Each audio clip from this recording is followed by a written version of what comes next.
सह्याद्री की पहाड़ियों की गोद में मन्नूर नाम का एक छोटा सा गांव है। यहाँ आकाश और उसके पिता धर्मराज बेहद गरीब किसान थे। सालों की मेहनत के बाद इस बार उनके खेत में हरी भरी फसल लहरा रही थी।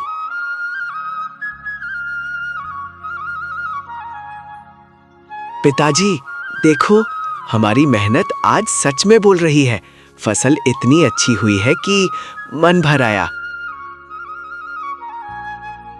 हाँ बेटा, यही तो एक किसान की असली पूंजी है, उसका पसीना। बस अब ऊपर वाला ऐसे ही कृपा बनाए रखे। लेकिन खुशियां ज्यादा दिन नहीं टिकी। अचानक आसमान में काले बादल उठे। ओले और बारिश ने पल भर में पूरी फसल को तहस नहस कर दिया। ये कैसा रूप दिखाया भगवान! इतनी मेहनत सब पानी में बह गया। पिताजी, अब क्या होगा? दोबारा जब खेत यूं खाली दिखेगा तो दिल सच में टूट जाएगा। चल बेटा, घर चलें। जो होना था वो हो गया। किस्मत में जो लिखा था वही हुआ, किसी की चली नहीं।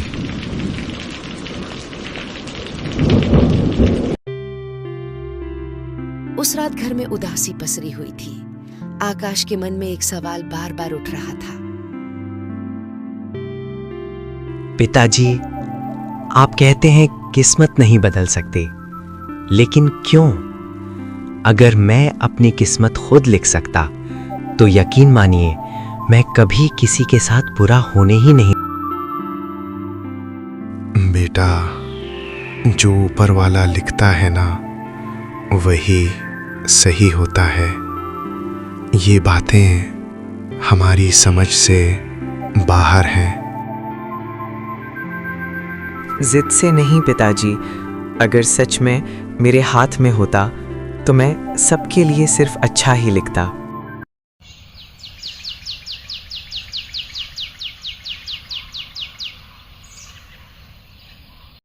अगले दिन तबाह हुए खेत की ओर जाते समय आकाश ने एक बरगद के नीचे एक वृद्धा साध्वी को देखा।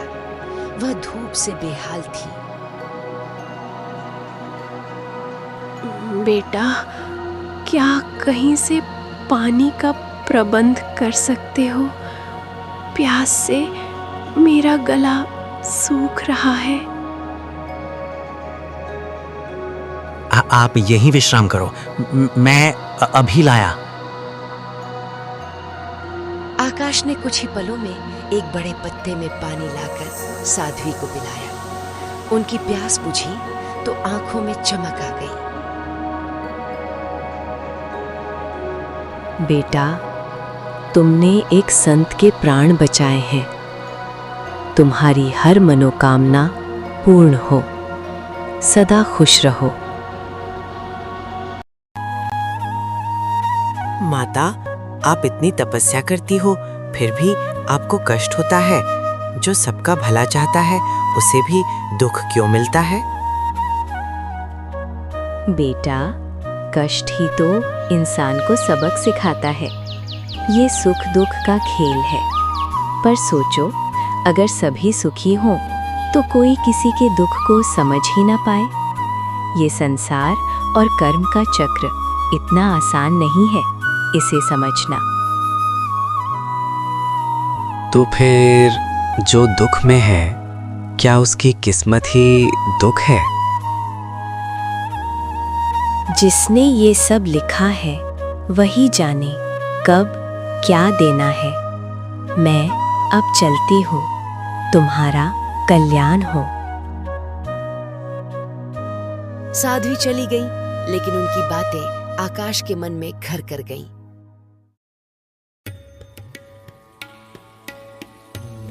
आगे बढ़ते हुए एक पुरानी टूटी हुई देवी की मूर्ति के पास आकाश की नजर एक छोटी सी लकड़ी की पेटी पर पड़ी। उसने खोला तो अंदर एक अजीब सी पेंसिल और एक खाली कागज रखा था। पेंसिल की नोक चांदी जैसी चमक रही थी।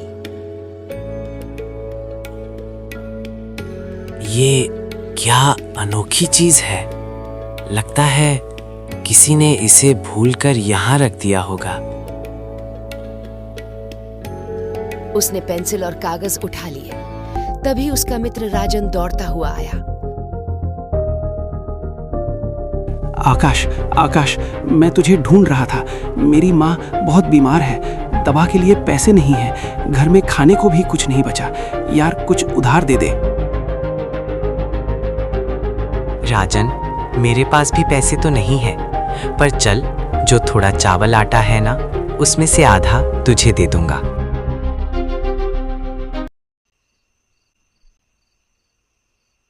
आकाश ने अपने घर से आधा राशन राजन को दे दिया।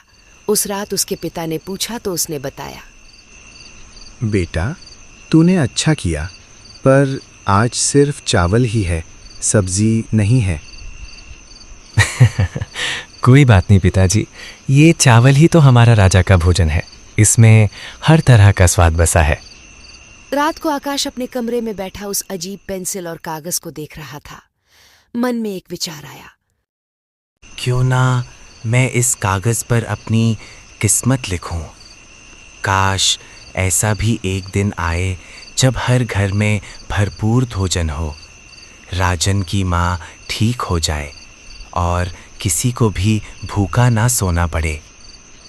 उसने पेंसिल से कागज पर कुछ लिखा, फिर थका हुआ सो गया। सुबह उठा तो कागज पूरी तरह खाली था। सुबह सुबह पूरे गांव में हलचल थी। हर घर में रसोई में अनाज, सब्जियां, दूध, मिठाई रखी हुई। धर्मराज अपने घर में देखकर स्तब्ध थे। बेटा, ये सब कहाँ से आया? क्या ये किसी देवता का चमत्कार है?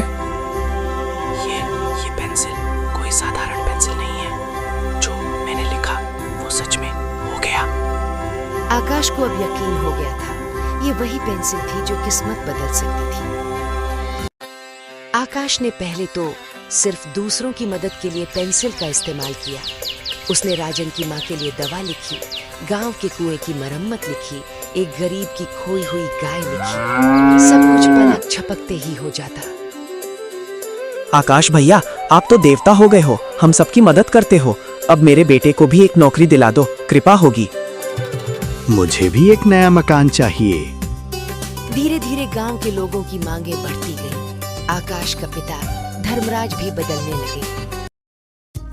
एक दिन धर्मराज शहर से महंगा सामान लेकर लौटे। एक मजदूर से सामान गिर गया।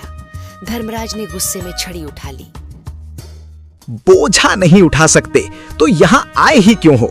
मेरा इतना कीमती सामान तोड़ दिया तुमने। माफ कर दो सरकार, गलती से गिर गया। पिताजी, ये आप क्या कर रहे हो? ये तो एक गलती थी, उन्हें मारना सही नहीं है। तू चुप रह। इन भिखारियों को क्या पता पैसे पेड़ पर नहीं उगते। वो मेरा सामान था। पिताजी, आप ऐसे नहीं थे। इन पैसों ने आपको पूरी तरह बदल दिया।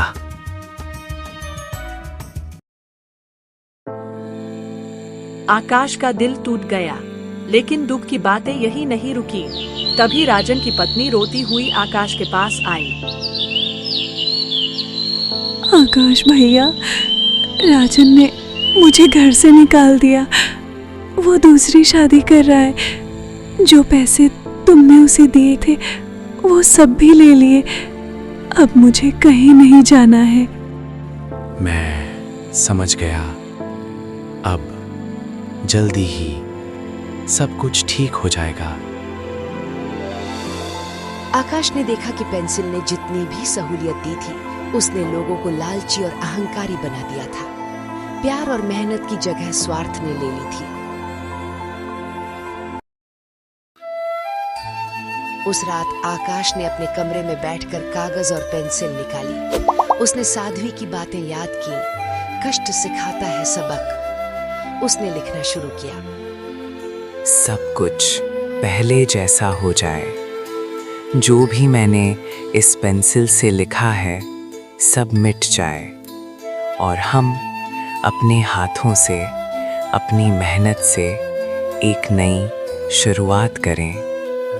जैसे ही आखिरी शब्द लिखा, कागज धूल धूसरित हो गया और पेंसिल साधारण लकड़ी बनकर चूर चूर हो गई।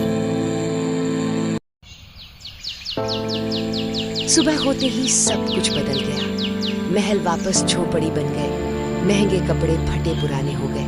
धर्मराज घबराए हुए उठे। आकाश, आकाश, ये क्या हुआ? हम वापस उसी हालत में कैसे आ गए? आकाश, मेरा सब कुछ खत्म हो गया। पैसे, घर, सब चला गया। ये कैसा सपना था? कोई सपना नहीं था दोस्त, ये एक सीख थी।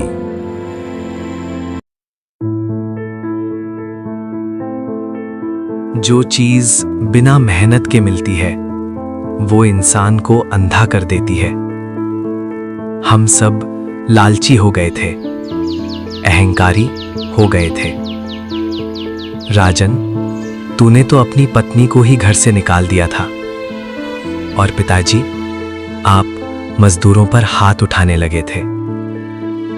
ये दौलत हम सबको अंधर से बदल चुकी थी। बेटा, मैं भूल गया था कि हम कौन थे। मुझे माफ कर दो। आकाश, मैंने अपनी पत्नी के साथ ये क्या कर दिया?